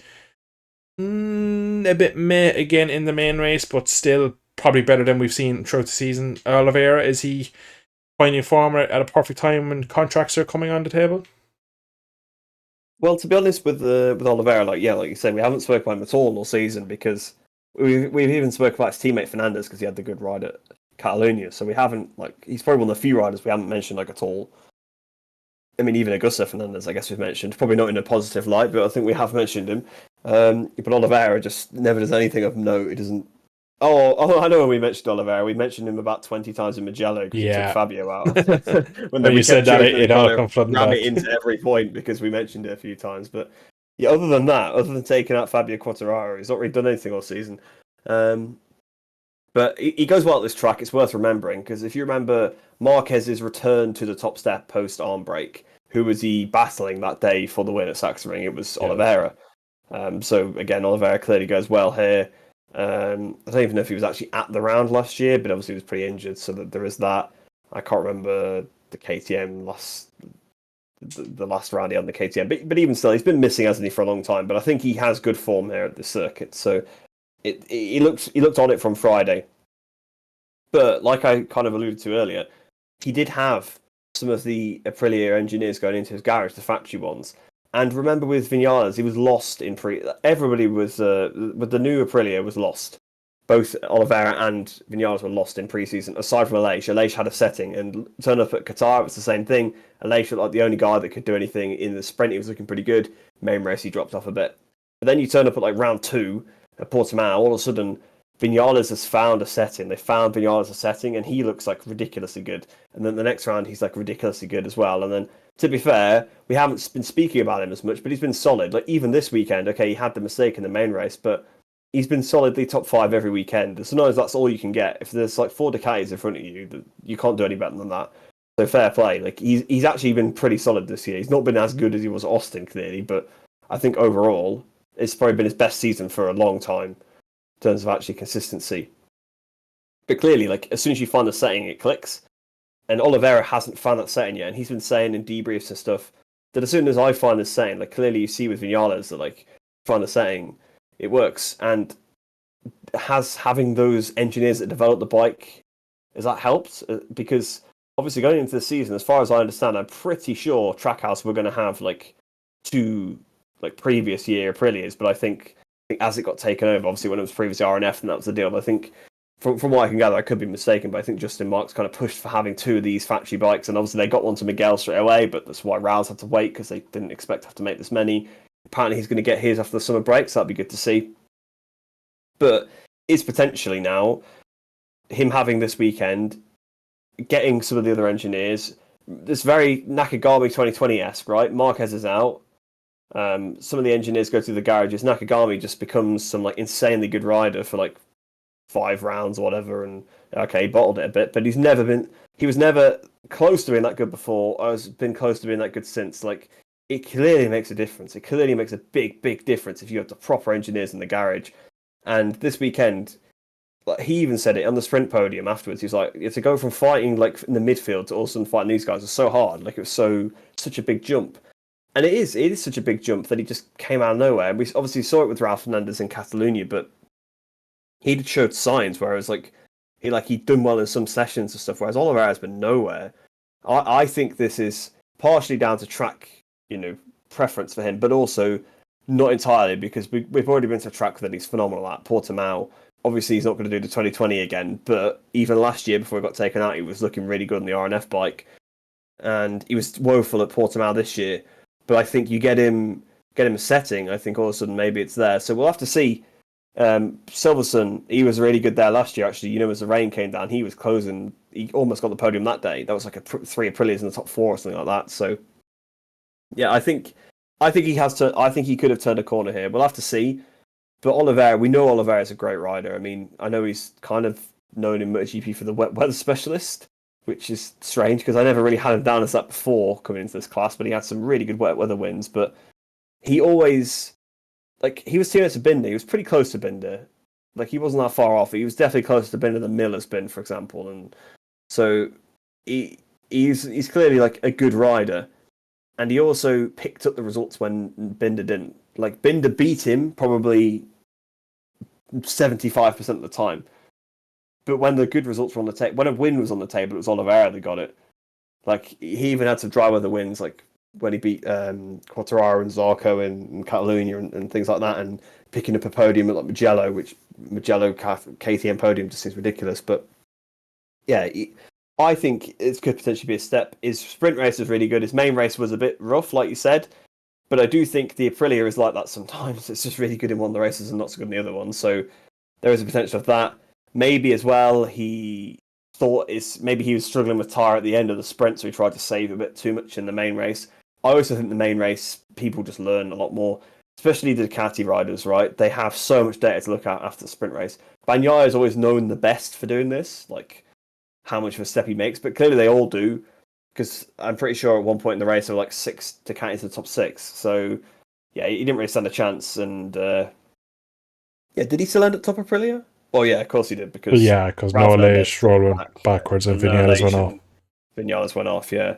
So I think that's sort of almost what you have to gauge sometimes. Like today with Acosta was nowhere. Like, but he was top KTM, so he's not lost talent overnight. The bike just wasn't there this weekend, and I think the Aprilia was obviously better than the KTM, don't get me wrong, but it wasn't as good as the Ducati. So I think actually he should be really, really positive with this weekend because, okay, yes, his main race wasn't as good as a sprint, but I don't think that was. I think partially it was him maybe taking a step back because, well, you know, it just is how it is sometimes. But I also think it was the Ducati making a step forward. That Alex Marquez was insanely good in the main race where he was a bit absent in the sprint despite qualifying well.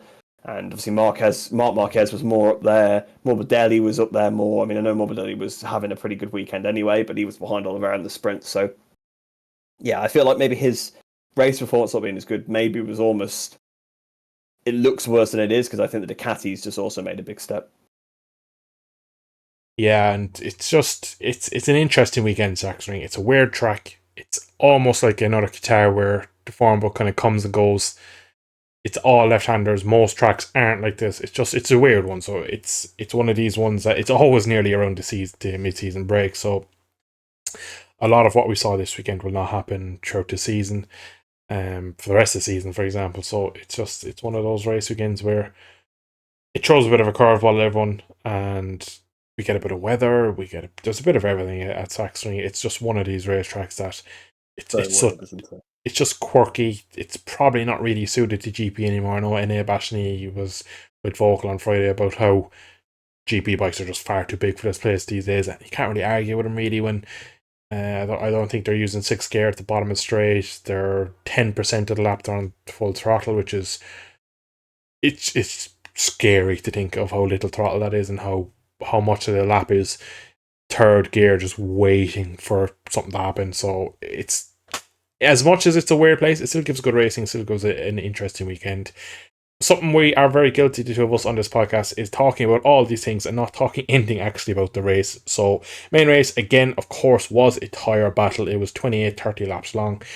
We saw early Jorge Martin kind of make a start. Pecco passes him, Jorge Martin bounces back. Frankie Morbidelli woke up, chose violence, got up past Pecco, was closing on his teammate. Now, probably shred his tyres, but do you know what? Glory runs are acceptable in my books when it comes to Frankie Morbidelli being at the front. Rhys, kind of opening half a race up until when Pecco kind of got back to P2. It was the kind of typical Sachsenring side of the tyre, waiting race, wasn't it? There wasn't much else to it other than a few questionable characters, Alex Marquez and Frankie Morbidelli, I suppose, being in the mix. Yeah, I mean, Morbidelli was the big sort of shock at the start of the race. I mean, he's been steadily building, right? Like, it's not a surprise to see him finally up here because he's been getting better. He was obviously back of the grid, like battling Marini in Qatar because he'd had no practice, he had no testing because he had a really bad, really bad injury. I don't think people realised quite how bad it was when he happened to put him out of a horrendous crash. I think he almost could have died, potentially. It was a really big thing. So to bounce back from that, and yeah, he just looked like he looked like a Yamaha rider that has finally got off a Yamaha. The moves he was pulling, he could finally outbrake people, or that's what you kind of had to do on a Yamaha, was absolutely dive bomb people to try and make sure they didn't, because you couldn't pass on the straights. And he's kind of taken that onto a Ducati, and fair play, it was working. He was been a bit aggressive, and I think there was definitely one incident where I think he probably did go a bit over the line, but I think it resulted in a bit of entertainment as the race went on anyway, so I don't think it really matters too much. But yeah, he was really going for it. I mean, I was surprised to see him go underneath Bagnaia, in all honesty. Kind of thought maybe he would sit back there, with it being his mate, but no, he went for it, and he was closing on Martin. Like you say, I think he ran out of tyre, but even in the sprint, he was looking aggressive, but he was proper sending people. And I'll tell you what, at the end, when he was trying to keep Bastianini behind him, he was doing a fantastic job, because he clearly didn't have the tyre left, but he was still just sending it on him anyway. It was a proper dive bomb. I'm not as quick as you, but I'm just going to send it anyway kind of thing. But yeah, it was good to see Frankie up there. Really was good to see Frankie up there, because we've not seen him up there since 2021, really. I think the last good race he had was Jerez 2021, basically.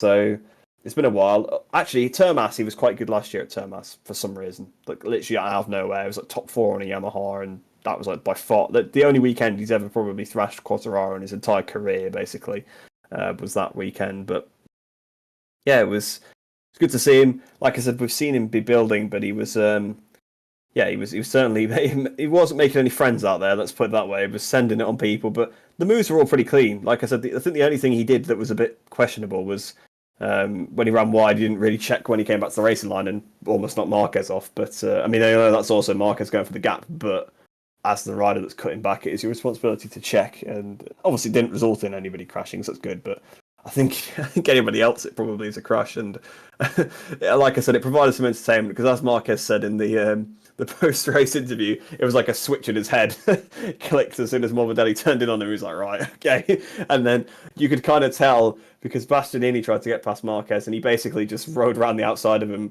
anyway to keep in front. And then Bastianini tried to pass him again into turn 1. He just basically let the brake off around the outside of him. Then he basically charged straight to the back of Morbidelli with some pace we hadn't seen him have.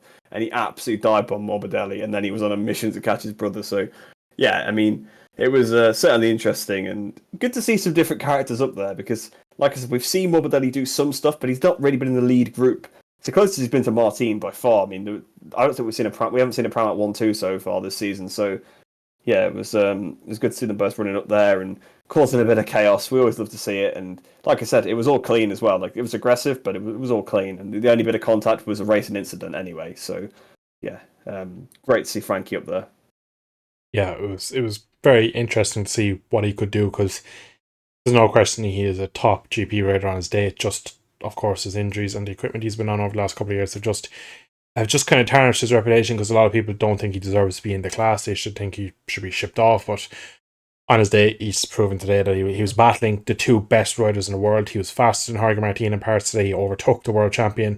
He was battling hand-to-hand with Marquez for a few laps, and did very well against Bastianini on significantly more worn tyres. So I think today's race was a real kind of injection of what we could see future Frankie Morbidelli. I hope that he stays in the class, and by the way it's going, I'd imagine he'll be on that exact bike next year in the VR46 colours. So 24 bike and 25 is kind of realistically what we're looking at for him, which wouldn't be a bad thing.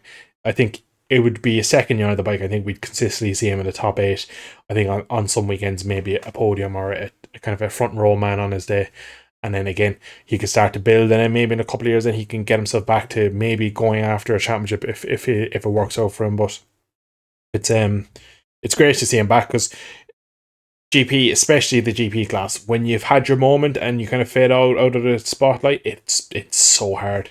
It is so hard to get back. So to see him back fighting today for the podium, battling Pecco, Marquez and Martin, and the other big, all 4 GP24s in the same part of the track battling, was really interesting. Of course, he had a good Mugello, and he's had some good showing so far. And again, he's had so little time on the bike to learn it. So the fact now we're getting to the mid part of the season, and he's showing it. He's doing better than Bastianini did last year when he came back from injury and was slightly a bit rusty and didn't have the time to bike. Bastianini never seemed to show any form until we got to Sepang, and then was nowhere again the next week. So hopefully when we come back from the summer break at Silverstone in 3 weeks' time, we will see more of what Frankie can do. But to finish up, we have a new championship leader. Number 1, Pecco Bagnaia, has retaken the lead in the championship.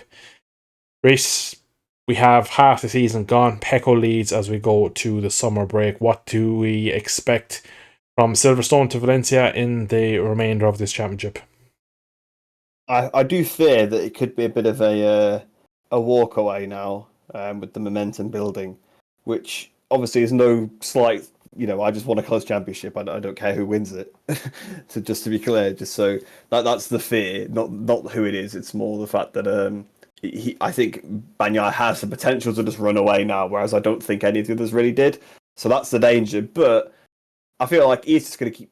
We've seen it. We've seen it happen the last 2 years. He just builds up form. At this point of the season, he probably peaks around this time of the season, right? And then just after the summer break, he's really phenomenal as well. Then he does start to peter off a little bit more towards the flyaways, I feel. But yeah, I think he's done very well, because if you think back to Le Mans, he was like P4 in the championship. He was like tied on points with Marquez, or like 1 point ahead of Marquez. And it was looking like a really, really secure championship lead for Martin. He sort of chipped away at it, forced Martin into 2 crashes out of the lead. And, that's proper Rossi sort of kind of stuff, isn't it, there? Pressuring the guy in front to crashing by just being so perfect and being on the limit every lap. And he took the lead and he fully deserves it. It's one of those things. The best rider, the best riders rise to the top. They always do, even with a rough start to the season. I mean, we've seen this. He doesn't start seasons well. It's a bit of a weird trait, but it works for him. I guess it works for him. I mean, I do fear for him that against more consistent opponents, potentially that will harm him more. But again, you've got to beat who you've got to beat. It doesn't matter. Like at the moment, he's leading the championships only by 10 points, so could very well change. He was 10 points behind going into the race today, or 15 points behind, should I say, going into the race today. So I think he was 10 points behind going into the weekend. I think that's what it was, isn't it? So yeah, it could soon change. It could just swap back the other way. After Silverstone, Bagnaia could crash out the lead again. It's not something. It's not unheard of. It could very well happen. But yeah, I mean, was pretty much not a flawless weekend, but you can't really fault it too much. 3rd place in the sprint race, winning the main race after pressuring your championship rival to crash. From 4th place on the grid at a track where you can't pass. That's doesn't sniff at, is it? It's a good result. And it wasn't like he did it on the run to turn 1 either. He had to genuinely make some passes in the races. Not that makes a difference in terms of whether it was a good weekend or not, but it showed, again, a different way of doing it. It wasn't like, he just had the better ride-out device from Ducati and blasted them all. No, he had to pass people on track. And again, you see when people are battling him, when he was trying to save his tyre early on, or even when he was struggling in the sprint, and I think he was struggling a little bit early on in the main race, potentially, people can't pass him. He's just so good on the brakes. Like, he really, again, it kind of shows like he's come off the run of form of winning everything. Okay, he got stopped slightly, but he still finished second to Martin. Knew he couldn't beat him, particularly on that day. I think he kind of admitted that he'd taken the wrong strategy to begin with and didn't want to crash trying to beat him. And they beats him where the points matter on Sunday, as he did last year, as he's shown as his tactic. And yeah, really just looking good. And obviously, I know this is sounding a bit Austria last year-esque, saying, he could run away with it from here. And obviously, I hope it stays close. But if he does run away with it, he deserves it. I think there's a potential that could happen, but obviously we don't know what will happen after the summer break. I feel like his bike will obviously keep getting better. Martin's won't. We kind of have this debate about Marquez last week. I don't know whether they'll make his better, but I think Marquez is too far behind to make a difference now anyway. So, yeah. Again, another great weekend from Bagnaia. You can't win every race. So you can't say, it would have been better if he'd won both races, because you can't win every race. And if you try and win every race, you end up in the gravel. So, yeah, the race, he couldn't win the sprint, took 2nd place, or 3rd place, should I say. And, won the main race. Can't really ask for much more than that, can you, to be fair? Yeah, he's been pretty decent so far this season, and especially as we got into the main European rounds where he really kicks off. But the final point is Marc Marquez now. Of course, when he announced he was leaving Honda, jumping on a Ducati, the whole world of motorcycle thought that he would win every single race, top every single session. Now, Of course, in reality, it was never going to happen. It hasn't happened. It's probably been a bit more disappointing for him than most expected. He's had podiums, he's had good qualifyings, he's had good races, he's had a lot of mechanicals, he's had a fair few crashes, maybe not as bad as his Honda days. He hasn't won a race yet. We've gotten his two arguable greatest tracks, Texas and Sachsenring, and he hasn't won either of them in either sprint or full race. Now, again, both race weekends were less than ideal for him with the mechanicals in Texas and the injury here in Sachsenring, but to kind of finish up, really, I think a lot of people will be interested just what we kind of think of the Marcus situation. What's in store for the rest of Marcus' season? Is he, like you mentioned there, I think he's 50 odd points now behind, 52 points behind the championship. He's probably a bit too far back to do anything. Is his main goal for the rest of the season bin it or win it, or is he going to just try and keep tipping away, trying to develop himself as a better Ducati rider to prepare him for 2025 on the full factory Desmedici? What do we expect from Marquez for the rest of the season after we come back from the summer break? Well, I was actually thinking as I was watching this weekend, I was thinking if it was my turn to do the notes this week, it would have been "the dream is over" was what I would have put.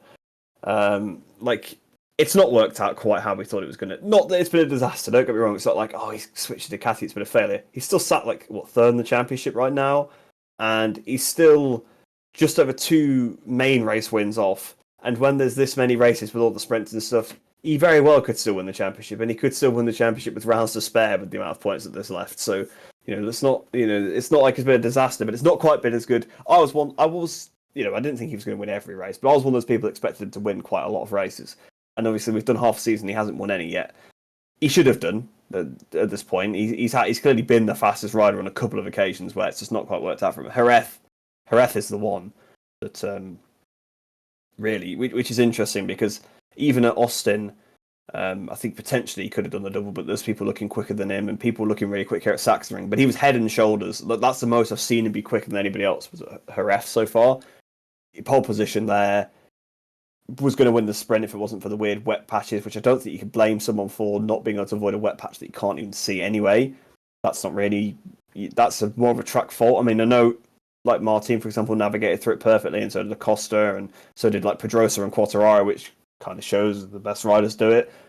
But not going to hold it against him too much because he still scored points that race, although he did send Mir to the Shadow Realm, so maybe that wasn't quite too good. Main race, obviously he did lose in that combat with Bagnaia, but again, I think that was more of a fact he'd crashed out the last 2 races in a row and he didn't want to crash again, so he was a bit too nervous at the start and cost himself time. If he'd had confidence and pushed from the start, I think he would have won that one quite convincingly. But I think for the rest of the season, I think he will still win at some point. It's going to come eventually. Probably not at the super tracks that you think it's going to come at, but it will come because there will be like some weird track where he is like just really good. I mean, there are some tracks where, even though they're not Marquez specials, where I think he'll be able to make a difference. I feel like he'll be very strong at Motogp, for example. That's very much a track that suits him quite well. I actually quite interested to see how he'll go at the Red Bull Ring, because even though on paper you look at that, you say he's never won the Red Bull Ring, but he's always been on a Honda against a much better Ducati at the Red Bull Ring. Whereas he's actually on this better Ducati now, and he's always get the Ducati and run for its money there. So I think actually it could be a strong track for him, despite it not seeming that way. Quite a few heavy braking zones, that's Marquez territory, isn't it, right there? Which is also why I picked out Motegi. Let's not go unnoticed that he actually got a pole on a really crap Honda at Motegi a couple of years ago, so clearly doable. In terms of the rest of the season, you say, is he going to win it or bin it? I think he's still going to take the tactic that he's going to try and finish races because he knows that the other 2 guys can crash. So he's better off trying to avoid his crashes, because if he could just keep picking up consistent results, they might knock each other off, they might make mistakes, and then he might get brought back into it a little bit. I do feel as well, once he does win, that'll be a massive thing for him. Because clearly there is still like the part of him that's coming into this season. He was starting to doubt himself, which seems impossible from the outside, but of course, all the years of not winning, I know people are not going to like me bringing this comparison up, but today, British Grand Prix Formula 1, Lewis Hamilton, like the most successful driver of all time, has not won for 2.5 years, and looked like maybe would never win again. He's won again today, and he was literally in tears, like as if he'd never won a race before, and he was so relieved. And it's probably a similar kind of thing for Marquez. Like I imagine he will be crying when he wins. I imagine. Like, even when he was back on the podium for the first few times, he was so happy. Obviously now that's not enough because he's done it enough times. He was really happy today actually to be on the podium with his brother, which was a nice thing for them both. But I think when he finally wins again, he's going to be just so elated, and I feel like that'll be a weight off him. So I think if he gets a win, which I think he will, I think he'll start to then perform a bit consistently better. Obviously, again, still he's just going to keep getting better with the Ducati as it goes on. Although I think his bike will get worse, but yeah, I don't think he's going to win or bin it because I don't think that's the right approach. Also, I think he's not got that in him as much anymore because he knows what happens if binning goes wrong. He basically had a decade plus of crashing 20 times a weekend, getting away with it completely scot-free, aside from, did he almost hit a pit wall or something? He obviously almost hit the wall at Mugello, and he had some big crashes at Sepang, didn't he, as well, I think. But he basically was like walking on water. And then he's had these injuries that have almost ended his career several times in the last few years. I don't think he perhaps goes for the win or bin quite as much because he now knows there's a consequence for a crash, and he knows that it could be over for him, and it could affect his life outside of racing as well. I think that I think matters to him more than it did before as well. So I don't think he's going to win or bin it. I think he is going to keep going for victories, of course, and there might be a situation where he does just risk it because he probably. It depends how far in the season you go. If you're like 70 points behind at some point and you're running second place, yeah, just throw it up the road trying to win. There's no point going for second, but. I think he is going to still think with his head because we've seen, again, these guys that are beating him, they can make mistakes. Like you say, he's 50 odd points behind, but that's 2 crashes, and they've both had 2 crashes this season already, so it can happen again. Well, on that point, we will end it there. We will be back in 3 weeks for Rhys's home race. I don't have a home race. And thank you all for tuning in. You could have your honorary home race, but I don't think you'd like that too much. I'll take my honorary home race at Misano, thank you. I've been to Misano and I was welcomed by the locals there and had a great time, and the food was lovely. So my honorary home race is Misano. I look forward to that in a couple of months. Similar as well, right? Exactly, yeah. Ireland, it's southern Italy, basically the same thing. Mondello, Misano, same track, very much weather the same. Similar, yeah. 100%, yeah, same surface. Eugene Laverty, Valentino Rossi, basically the same thing. So yeah. But on that note, we will end it. We'll be back in 3 weeks for the Silverstone British GP. We'll have some special liveries going for then, so look forward to that. Thank you for tuning in. Hope you've enjoyed. If you are watching on YouTube, give the video a like. If you're watching on Spotify, if you could drop us a 5-star rating, that really helps us out with the algorithms. Thank you for tuning in. We will see you sometime soon for some more bike action. Thank you all. See you soon.